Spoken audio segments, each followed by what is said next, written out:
Assalamualaikum warahmatullahi wabarakatuh.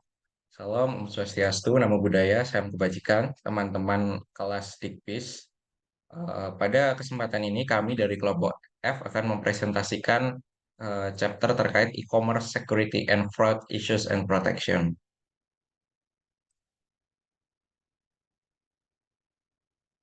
Sebelumnya kami terdiri dari tiga orang. Yang pertama, saya sendiri, Muhammad Rizky Alfarisi. Kemudian ada Saudara Prima Aryasena dan Aiko Wulandari. Nah, untuk yang pertama, kami membahas learning objektif pertama dari capture ini, yaitu the information security problem. Jadi, apa sih sebenarnya information security itu? Jadi, information security itu memproteksi informasi dan sistem informasi dari akses yang unauthorized atau akses itu dia tidak diberikan akses. Jadi, hanya orang-orang tertentu yang bisa mengakses sebuah sistem. Kemudian untuk pengungkapan, deskripsi, modifikasi, perusal inspection, recording, or destruction. Nah, kalau bisa kita lihat eh, i- banyak keamanan isi yang besar manajemen concern di tahun 2012. Yang pertama ada fraud in e-commerce transaction, ada prevention and detection of malware itu dari virus, worm atau trojan. Kemudian ada security strategy and sufficient budget. Terus ada business continuity, handle interruption, recovery. Lalu ada data protection, privacy protection, protection for customer and employee. Lalu ada employee negligence and waste of time. Lalu ada intrusion detection and prevention data leaks. Lalu yang selanjutnya kita masuk ke dalam driver atau penggerak yang menyebabkan isi security itu ada masalah. Yang pertama adalah internet yang itu sangat rentan, terutama pada domain name system atau DNS atau IP address. Nah, DNS sendiri adalah penerjemahan dari domain kepada IP address. Jadi kalau kita tahu IP address itu adalah alamat dari device atau komputer atau perangkat gadget, baik tablet maupun ponsel pintar yang teman-teman punya, itu terdaftar memiliki IP address sendiri. Jadi IP address itu seperti alamat informasi itu akan menuju kemana. Nah, di situ eh, IP address dan DNS itu sangat rentan untuk diretas, sehingga dibutuhkan keamanan yang kuat. Lalu ada perubahan dari profit yang itu meningkatkan kejahatan. Lalu ada internet underground economy, yang terakhir ada keystroke logging. Nah, kalau kita bisa lihat dalam e-commerce quality battleground ini. Jadi, pertama konsepnya ada penyerang, lalu ada target, lalu defense. Nah, yang kita pelajari itu adalah apa yang diserang oleh para penyerang, yaitu seperti hacker, cracker, lalu apa yang mereka serang dan bagaimana kita bisa mengatasinya. Nah, kalau dari penyerang sendiri ada beberapa metode yang bisa dilakukan, yaitu seperti eh, international criminal, unintentional natural disaster, malfunction, and human error. Jadi serangan itu tidak hanya dari attacker yang disengaja, tapi bisa jadi dari malfungsi, dan malfungsi itu memberikan kesempatan bagi penyerang-penyerang itu untuk masuk. Itu perlunya keamanan dari e-commerce, teman-teman. Lalu targetnya apa? Jadi kan mereka tuh tidak bisa bekerja tanpa ada sesuatu yang ingin dicapai. Jadi targetnya adalah computer information system. Sistem informasi itu menjadi lahan basah yang digunakan oleh para peretas untuk menyerang. Jadi ada hardware-nya. Kalau hardware itu bisa masuk, nanti hardware-nya bisa mati. Jadi serangan dari virus maupun dari Trojan dan lain sebagainya itu bisa merusak hardware sehingga tidak bisa dipakai. Lalu ke software-nya. Nah, ini banyak kerentanannya kalau software. Lalu prosedur, email, equipment, network. Jadi melalui beberapa cara peretas itu bisa masuk. Lalu selain computer information system, peretas itu juga menyerang people ataupun orang-orang yang eh, berada di sistem tersebut. Jadi informasi dari orang-orang itu juga diserang oleh itu. Lalu bagaimana kita bisa mengatasinya? Yang pertama adalah kita harus melindungi dari apa yang diserang oleh attacker seperti software, hardware, prevention. Kita harus menggunakan eh, perlindungan. Lalu ada remote backup. Jadi ketika data itu hilang diretas, kita masih punya cadangan yang mungkin itu bisa dibuat tidak tergabung dalam jaringan informasi global seperti internet. Jadi itu hanya lokal sehingga tidak ada akses masuk untuk pihak luar atau attacker. Nah, kemudian di sistem user driven itu ada recovery-nya. Jadi ketika diserang itu bisa dipulihkan. Lalu kita masuk ke dalam hal teknis. Jadi bagaimana sih penyerang itu bisa menyerang terutama dalam teknisnya. Nah, itu mereka masuk ke dalam sistem informasi di e-commerce itu melakukan malicious code. Jadi ada kode-kode tertentu yang itu memancing dan merusak sistem. Ada beberapa eh, serangan seperti virus, worm, macrovirus, Trojan horse, banking Trojan, denial of service atau DOS attack, lalu pack hijack and botnet. Nah, kalau bisa kita lihat virus itu apa sih? Virus itu adalah pecahan dari software code yang itu masuk ke dalam hostnya atau induknya yang ingin diserang. Kemudian dia masuk ke dalam operating system. In order to propagate, it requires that is host program be run to activate. Jadi virus itu bisa aktif ketika hostnya itu mengaktifkan. Jadi secara tidak sengaja dari kita sebagai pemilik dari sistem informasi itu menekan kode itu untuk mengaktifkan virus. Jadi virus itu tidak bisa aktif dengan sendirinya, tapi ada yang memicu. Meskipun dia sudah masuk, tapi bisa saja kalau kita tidak menyentuh itu virus akan dorman.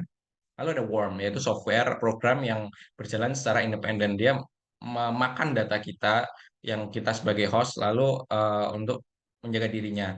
Nah, ini tuh dapat capable to propagating a complete working version of itself on the another machine. Jadi dia bisa bekerja sendiri. Nah, ini bedanya dengan virus. Kalau virus itu memang harus ada diaktifkan, tapi worm itu bisa berjalan independen. Dan ini cukup berbahaya bagi sistem informasi kita.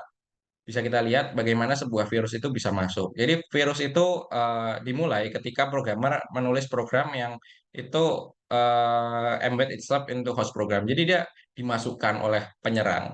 Kemudian dari programmer itu eh, mengaktifkan baik secara sengaja maupun tidak sengaja. Nah, virus itu kemudian menyerang dan dia berjalan kemana-mana. Jadi ketika dia masuk sistem, dia bisa berjalan-jalan di beberapa prosedur.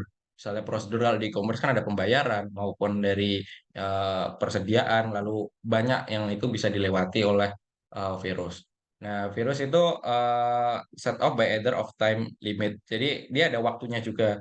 Ketika waktunya sudah habis, dia bisa hilang ataupun dia malah merusak sistem secara keseluruhan. Jadi semua sistem kita bisa hancur oleh virus ini.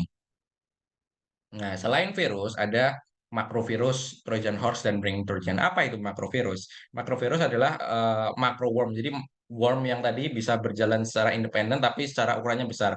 Dan itu tereksekusi ketika application object that contain the macro open or a particular procedure is excluded. Jadi bedanya dengan dengan worm yang biasa. Nah, makrovirus itu dia bentuknya bisa langsung memakan sebuah aplikasi. Jadi ketika aplikasi itu dia diaktifkan, kemudian dia menyerang beberapa prosedur hingga itu bisa menyebabkan ketidakseimbangan dari sistem. Lalu ada Trojan horse. Apa itu Trojan horse? Kalau kita tahu Trojan itu kan di perang Troya itu ada sebuah kuda yang disusupi oleh pasukan-pasukan itu, kemudian dia masukkan. Jadi kita tidak tahu bahwa kuda yang kita masukkan itu ternyata akan membunuh kita. Nah, ini sama dengan yang disebut Trojan horse. Jadi tidak sengaja kita memasukkan sebuah virus ataupun sebuah ya disebutnya Trojan, dia masuk.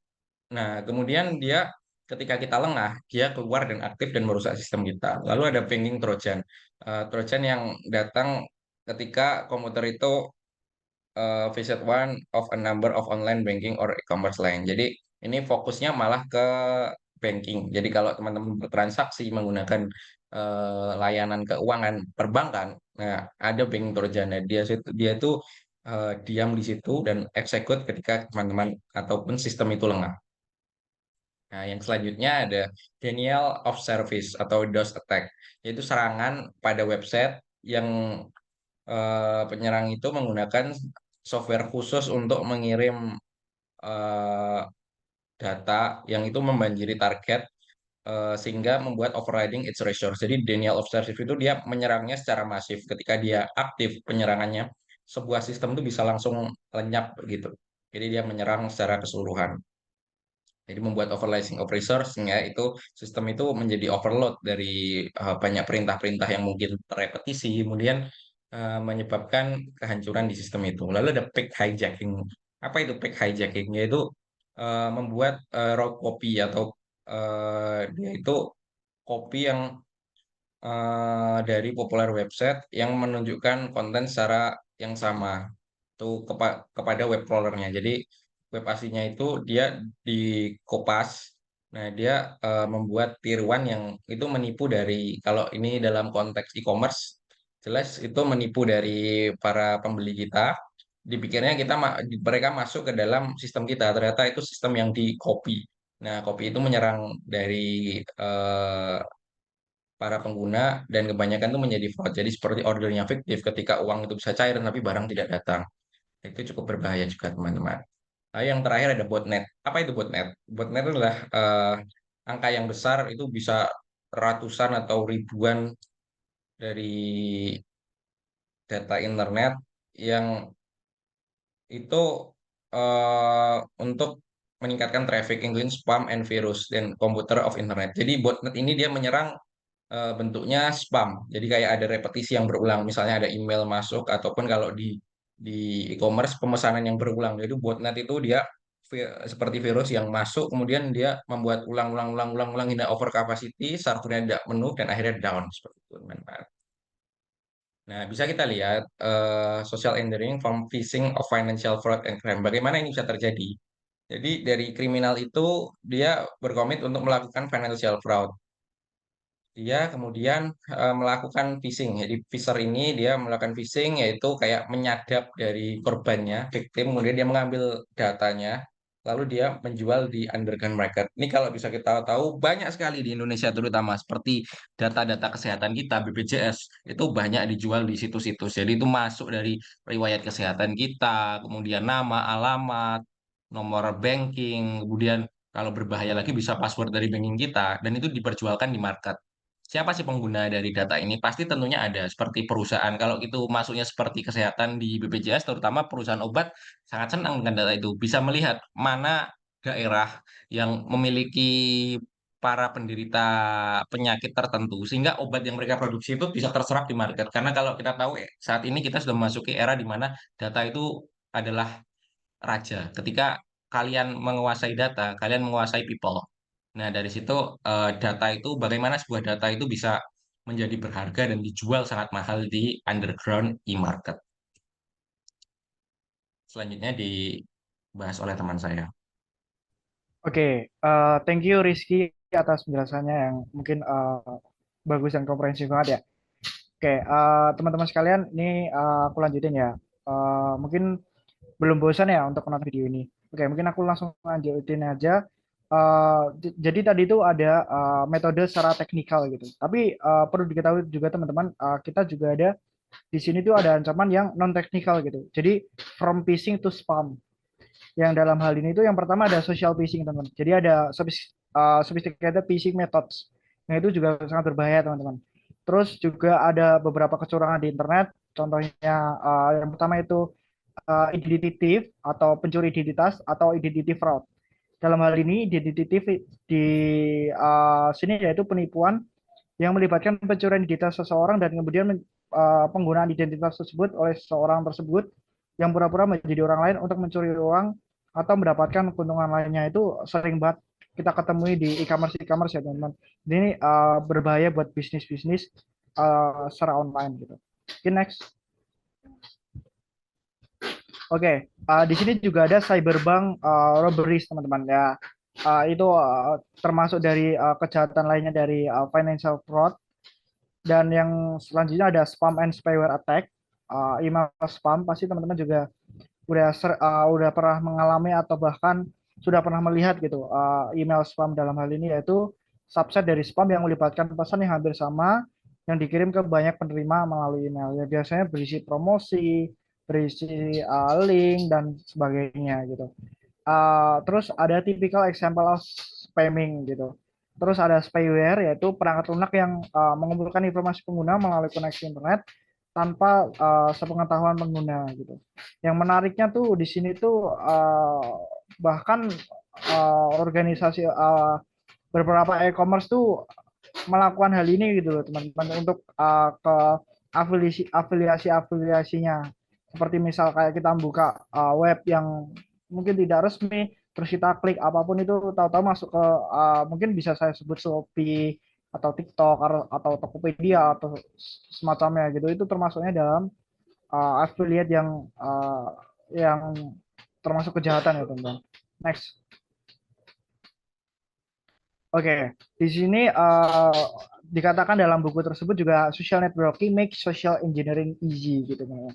Jadi itu dia menjelaskan bagaimana seorang hacker itu mengattack social networknya dengan yang sudah dijelaskan Rizky tadi, spam in social network and in the web 2.0 environment. Next. Nah, teman-teman, attack dalam hal ini tuh bisa seperti yang pertama itu search engine spam, yaitu halaman dibuat dengan sengaja untuk mengelabui search engine agar menawarkan hasil pencarian tidak pantas, berlebihan atau berkualitas buruk gitu teman. Nah itu pasti teman-teman pasti juga pernah merasakan lah ya. Spam site yang kedua yaitu ada halaman yang menggunakan teknik yang sengaja mengembangkan algoritma mesin pencari untuk meningkatkan peringkat halaman secara artifisial. Terus yang mungkin spam site ini aku ada contoh menarik teman-teman. Mungkin sedang relate juga kasusnya di sekarang ya tentang TikTok Shop ya teman-teman. Jadi kan kita kadang itu pencarian kita kayak algoritma kita tuh misal kita nggak pernah buka bayi-bayi gitu kan. Tapi tahu-tahu muncul apa namanya promosi bayi yaitu produk dari Cina dan lain-lainnya. Yaitu salah satu yang dibahas juga oleh pemerintah sekarang karena itu termasuknya sudah ke tahap monopoli pasar ya teman-teman. Terus yang kedua ada SPLog, yaitu singkatan dari blog spam, adalah sebuah situs yang dibuat semata-mata untuk tujuan pemasaran. Terus yang keempat ada data breach, yaitu insiden keamanan di mana data sensitif dilindungi atau rahasia disalin, dikirim, dilihat, dicuri atau digunakan oleh individu yang tidak berwenang untuk melakukannya. Next. Oke, kita langsung kita beralih ke information assurance model and defense strategy. Nah, dari tadi kita tuh sudah berbicara mengenai bagaimana hacker itu mengetek, bagaimana tipe-tipenya, secara metode-metodenya, secara teknikal atau secara non-teknikal. Nah, dalam hal ini kita akan berbicara information assurance-nya nih teman-teman, dan defense strateginya. Nah, di dalam buku tersebut terdapat salah satu triad yaitu CIA Security Triad yang mana dia terdapat tiga konsep teman-teman yaitu confidentiality, integrity dan availability. Oke, mungkin dari segi istilahnya mungkin teman-teman sudah tahu lah ya. Mungkin kita next saja. Oke, yang pertama itu ada authentication, authorization, dan non-repudiation, teman-teman. Dalam hal ini itu untuk e-commerce security strateginya, yaitu dengan objektif security defense-nya, dia menentukan objektifnya terlebih dahulu, terus security spending versus needs gap, terus assessing security needs, dan mengakses apa yang dibutuhkan untuk keamanan tersebut, dan vulnerability assessment, yaitu proses mengidentifikasi, mengukur dan memprioritaskan kerentanan dalam suatu sistem dalam perusahaan tersebut, teman-teman. Next. Nah, dalam hal ini tuh vulnerability test tersebut tuh ada beberapa tes, teman-teman. Yang pertama itu ada pen test atau penetration test, yaitu suatu metode untuk mengevaluasi keamanan sistem komputer atau jaringan dengan mensimulasikan serangan dari sumber jahat, misalnya cracker gitu. Jadi dia membuat simulasi gitu teman-teman, gimana dia bisa menutupnya, bagaimana dia bisa memitigasinya, bagaimana dia bisa menyelesaikannya, dan macam tersebut teman-teman. Nah yang kedua itu ada isi security program teman-teman. Itu segala kebijakan, prosedur, dokumen, standar, perangkat keras, perangkat lunak, pelatihan dan personal yang bekerja sama untuk melindungi informasi, kemampuan menjalankan bisnis dan aset lainnya. Jadi dalam hal ini tuh peran dari resource-nya teman-teman, dari kebijakan, dari manusianya, dari softwarenya, dari hardwarenya saling bekerja sama gitu. Terus yang ketiga ada computer security incident management, yaitu ada pemantauan dan deteksi peristiwa keamanan pada komputer atau jaringan komputer dan pelaksanaan respon yang tepat terhadap peristiwa tersebut. Nah, tujuan utama dari manajemen ini yaitu mengembangkan respon. Jadi dia bisa memprediksi gitu. Jadi dia bisa memprediksi dan bisa menyiapkan respon yang tepat dengan apa yang terjadi pada waktu itu gitu. Sehingga tidak merusak komputer atau merusak software gitu. Next. Nah, beberapa defense sides of ECI system, yaitu yang pertama yaitu defending access to computing system, data flow and easy transaction. Yang kedua ada defending easy networks. Terus yang ketiga ada general administrative and application control. Yang keempat protection against social engineering and fraud. Yang kelima ada disaster preparation, business continuity and risk management. Dan yang terakhir ada implementing enterprise wide security program. Next. Oke, kita yang pertama bahas mengenai the defense pertama ya teman-teman. Ada access control, encryption, dan PKI. PKI ini bukan Partai Komunis Indonesia ya teman-teman. Jadi PKI itu kontrol sistemnya, pengendali internalnya. Yaitu akses kontrol yang pertama, yaitu mekanisme yang menentukan siapa yang dapat secara sah menggunakan sumber daya jaringan gitu. Itu dengan apa? Authorization dan authentication. Terus juga ada bisa biometric control, yaitu metode otomatis untuk memverifikasi identitas seorang berdasarkan karakteristik fisik atau perilaku. Misal kayak face scan dan lainnya. Terus yang ketiga ada biometric system, yaitu sistem autentifikasi yang mengidentifikasi seseorang melalui pengukuran karakter biologis seperti sidik jari, pola iris, fitur wajah, atau suara. Jadi yang di sini tuh sistem, yang di atas tuh kontrol ya teman-teman. Bisa dibedain. Next. Terus yang kedua yaitu encryption teman-teman, and the one key atau symmetric system. Encryption itu yaitu mungkin teman-teman juga sudah belajar di analisis desain sistem pada matkul sebelumnya, yaitu encryption itu proses mengacakan suatu pesan sedemikian rupa sehingga sulit, mahal atau makan waktu bagi orang yang tidak berwenang untuk mendeskripsi pesan tersebut. Itu dengan apa? Yaitu plain text atau clip text gitu. Pesan yang tidak terenkripsi dalam bentuk yang tidak dapat dibaca manusia, dan clip text yaitu pesan teks biasa setelah dienkripsi menjadi bentuk yang dapat dibaca secara mesin gitu. Next. Nah, enkripsi juga ada beberapa tipe teman-teman, yang mungkin ada enkripsi algoritma, key value atau key space, ada symmetric private key encryption, dan data encryption standar. Yaitu di Amerika itu juga ada standarnya teman-teman, yang dibuat oleh lembaga pemerintah Amerika Serikat hingga Oktober tahun 2000. Next. Nah, yang mungkin teman-teman yang sebut tadi PKI ya, sebenarnya bukan Partai Komunis Indonesia dalam hal ini. Jadi PKI itu public key infrastructure teman-teman. Jadi harus perlu adanya infrastruktur teman-teman. Kalau yang seperti dibilang Pak Afiandi pada periode pertemuan sebelumnya, sistem tanpa infrastruktur ya sama aja nggak bisa jalan gitu teman-teman. Maka public key infrastructure yaitu skema untuk mengamankan pembayaran elektronik menggunakan enkripsi kunci publik dan berbagai komponen teknisnya. Nah, itu ada beberapa contohnya, yaitu yang pertama ada public and symmetric key encryption, yaitu metode enkripsi yang menggunakan sepasang kunci yang cocok atau kunci publik untuk mengenkripsi pesan dan kunci pribadi yang mendeskripsinya atau sebaliknya. Terus ada public key, kode enkripsi yang tersedia untuk umum bagi siapa aja. Terus ada private key, dan ada digital signature or digital certificate. Itu mungkin kalian udah temui lah beberapa hal ini di FEB juga. Next. Nah, yang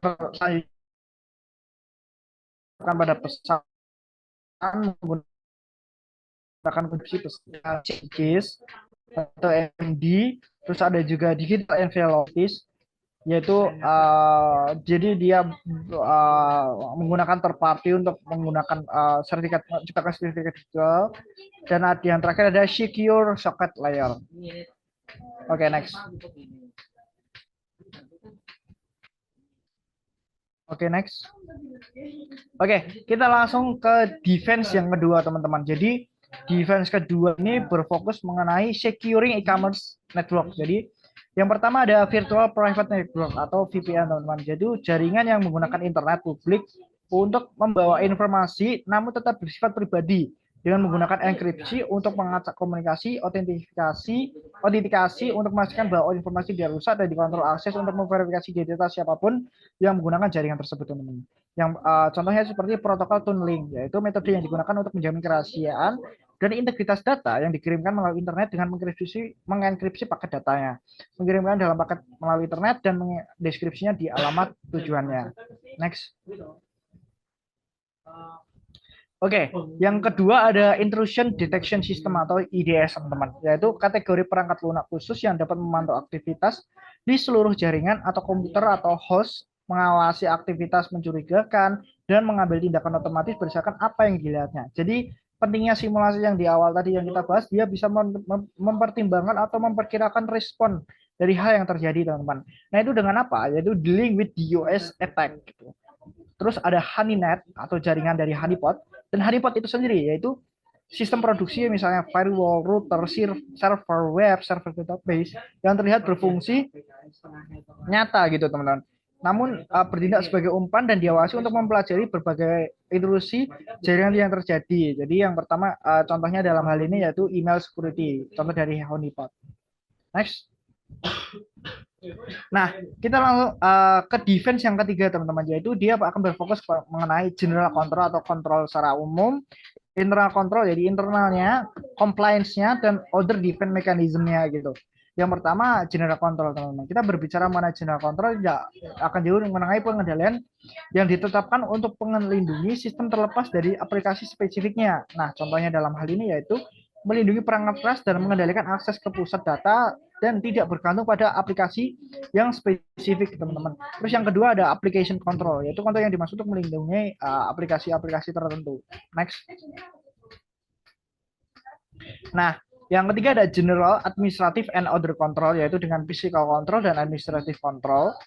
Terus ada application control and intelligent agent, yaitu intelijen agen dalam hal ini itu gini teman-teman, aplikasi perangkat lunak yang memiliki tingkat reaktivitas, otonomi, dan kemampuan beradaptasi tertentu.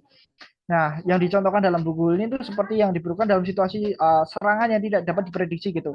Jadi seorang agen dalam hal ini atau intelijen agen dalam hal ini yaitu dia mampu mengadap gitu, menyesuaikan diri secara responsif itu berdasarkan perubahan yang terjadi di lingkungannya. Karena dari perkembangan zaman itu serangannya semakin bahkan buku ini dibuat misal tahun 2010, di 2020 bahkan masih ada beberapa tipe-tipe yang lain gitu teman-teman. Jadi perlu ada adaptasi secara terus menerus, yaitu perlunya adanya intelijen, dipaham konsepnya gitu. Next. Terus ada yang namanya protecting against spam, teman-teman. Jadi protecting against spam di sini itu dengan controlling the onslaught of non-solicited pornography and marketing atau disingkat dengan CAN SPAM. Jadi ini berbentuk law ya teman-teman. Jadi undang-undang yang menyatakan bahwa mengirim pesan email komersial dengan judul pesan yang salah atau menyesatkan atau bersubjek yang misalnya merupakan suatu kejahatan. Jadi regulasi atau pemerintah juga hadir nih teman-teman untuk berdinamika dalam proses kejahatan online ini dengan menghadirkan law teman-teman, yang mana bisa menjerat ke arah hukum. Terus yang ketiga ada yang selanjutnya ada protecting against pop-up ads, protecting against social engineering attacks, yaitu dengan protecting against phishing dan malware phishing gitu teman-teman. Terus juga ada protecting against spyware gitu, yaitu dengan using policies and training gitu, biar nggak terjadi spyware yang seperti sudah saya jelaskan tadi. Next. Oke, ini akan dijelaskan dilanjutkan oleh teman saya teman-teman. Monggo, Aiko. Oke, tadi udah dibahas sama Rizky dan Prima tentang penyerangan.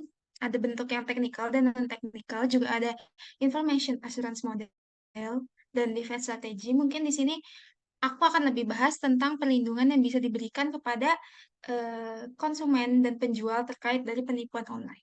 Sebelumnya mungkin kita tahu penipuan online atau penipuan internet adalah dampak negatif dari perdagangan elektronik. Yang kita tahu juga penipuan ini kebanyakan memang menargetkan pembeli, tetapi tidak sedikit juga penjual yang mengalami atau merasakan penipuan ini. Di pertama ini ada berikut ini bentuk-bentuk perlindungan yang bisa diberikan kepada pedagang dan juga pembeli dari penipuan online.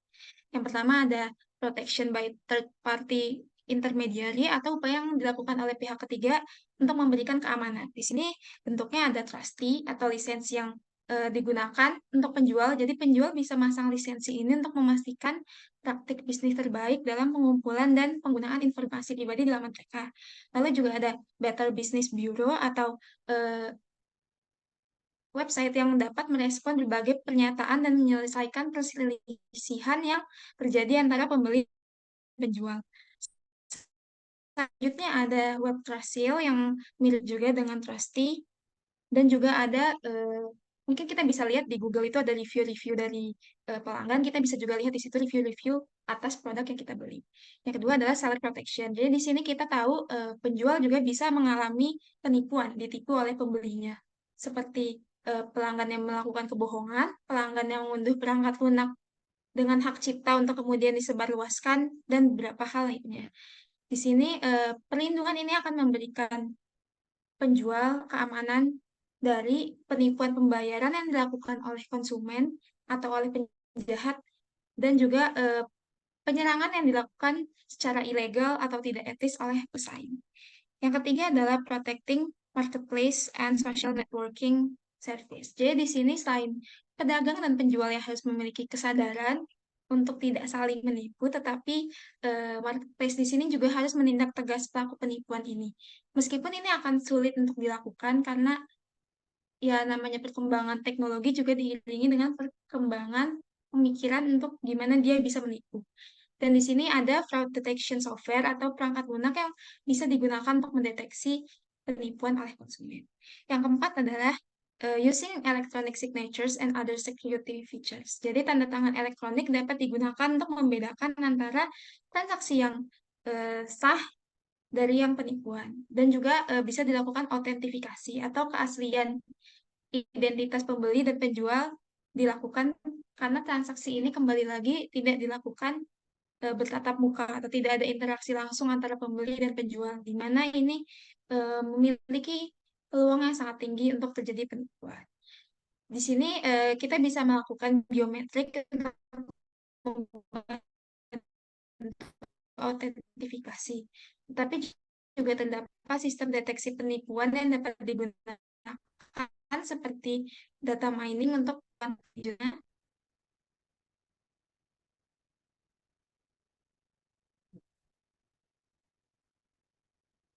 Next slide.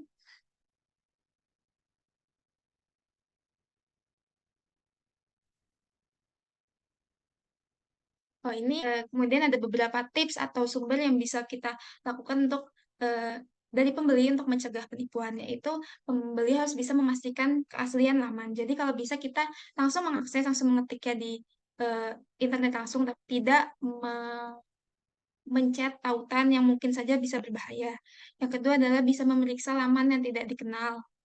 Jangan sampai kalau ada orang yang mengaku itu dari penjual, kita langsung percaya, tapi kita harus lagi identifikasi apakah informasi yang disampaikan benar. Yang ketiga adalah memeriksa keanggotaan penjual. Yang kita tahu kadang namanya pedagang tuh udah ada komunitasnya, udah terdaftar di pemerintah, di situ kita bisa juga cari tahu. Selanjutnya yang keempat adalah meneliti keamanan laman yang diakses berikut dengan reputasi. Kita bisa lagi ngelihat di Google, itu salah satu yang paling mudah. Yang kelima adalah memeriksa jaminan uang kembali, garansi, dan perjanjian layanan. Jadi, kita tahu apa eh, hal yang bisa kita peroleh apabila risiko datang ke kita. Selanjutnya yang keenam adalah bisa membandingkan harga dengan yang tertera di laman dan toko biasa. Yang ketujuh adalah mencari informasi dari orang sekitar atau kita nanya-nanya gimana pengalaman mereka berbelanja di suatu situs atau di suatu website. Dan yang terakhir adalah mengetahui langkah yang harus dilakukan apabila menemui perselisihan. Boleh, next selanjutnya.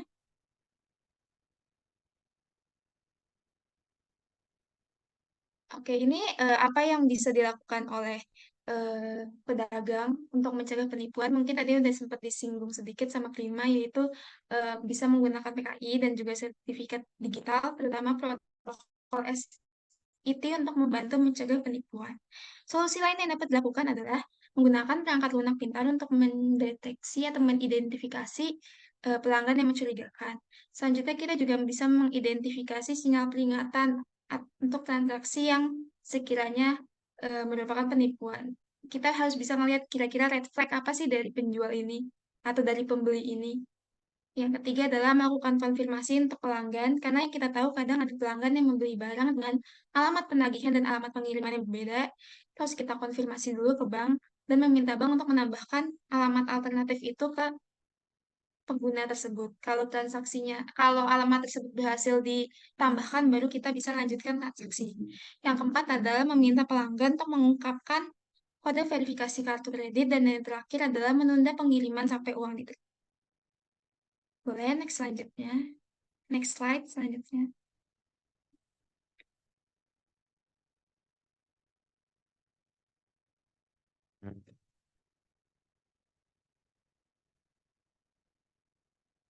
Oke, selanjutnya adalah implementing enterprise-wide e-commerce security atau melaksanakan keamanan bagi perusahaan. Jadi di Goldenas 2016 sempat menyampaikan apa yang harus dilakukan untuk mencapai standar, yang ketiga mencari kelemahan, dan yang keempat adalah melakukan pemantauan berkelanjutan. Jadi pembahasan ini mengenai isu pelaksanaan keamanan pada dagangan elektronik yang sampai saat ini masih sulit dilakukan. Dan yang sulit dilakukan ini mungkin nggak hanya karena keterbatasan biaya atau apa, karena mungkin ada beberapa hal lain yang menyulitkan kita untuk memasang keamanan pada bisnis kita. Jadi yang isi security management,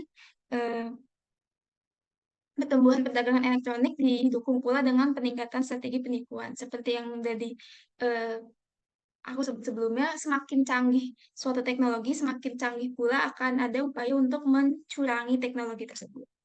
Jadi ini merupakan salah satu pendorong kenapa keamanan pada isi harus dilakukan.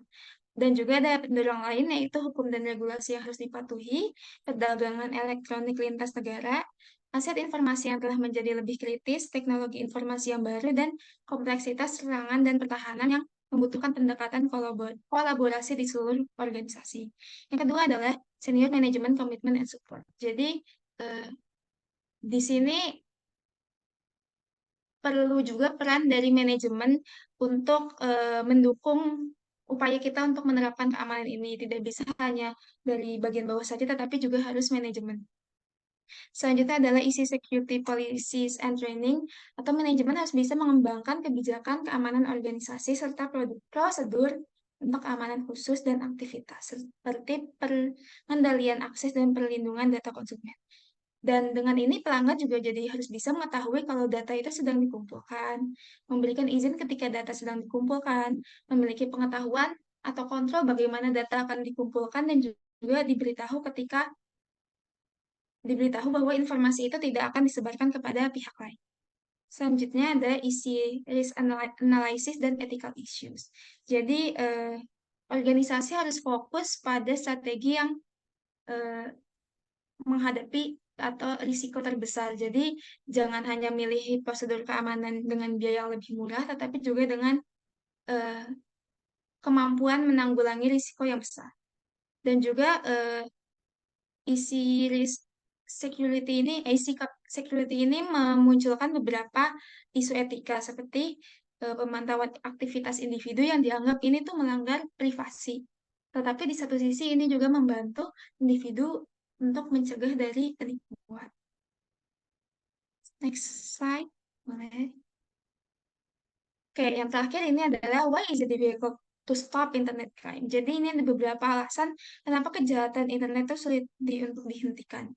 Yang pertama adalah mengurangi kenyamanan berbelanja dan memperlambat kegiatan berbelanja. Seperti yang kita tahu, terlalu banyak langkah keamanan seperti autentifikasi dan identifikasi itu akan membuat mungkin pengunjung lebih malas dan memutuskan untuk tidak berbelanja. Padahal keamanan itu sangat penting di perusahaan tersebut. Yang kedua adalah ketiadaan porsi kerjasama yang memadai dari penerbit kartu kredit, pemasok, ISP lokal, dan ISP asing, terutama mitra bisnis. Selanjutnya adalah kelalaian pembeli yang tidak melakukan tindakan pencegahan jadi korban pemalsuan identitas seperti jarang mengganti password email. Yang kelima adalah kesalahan desain perdagangan elektronik minor yang dapat meningkatkan risiko peretasan. Itu salah desain dalam website itu juga bisa memungkinkan terjadi peretasan atau penipuan. Dan terakhir adalah kekurangan perhatian dalam menjalankan banyak proses bisnis. Seperti kita cuma ikut serta sedikit, jadi tidak terlalu perhatian kepada bisnis tersebut. Boleh next slide.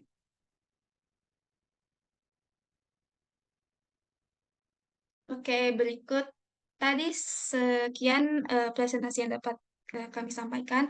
Mungkin nanti kalau ada pertanyaan atau ini bisa langsung ditanyakan ke kita pribadi atau ke kelas. Kurang lebihnya mohon maaf. Assalamualaikum warahmatullahi wabarakatuh.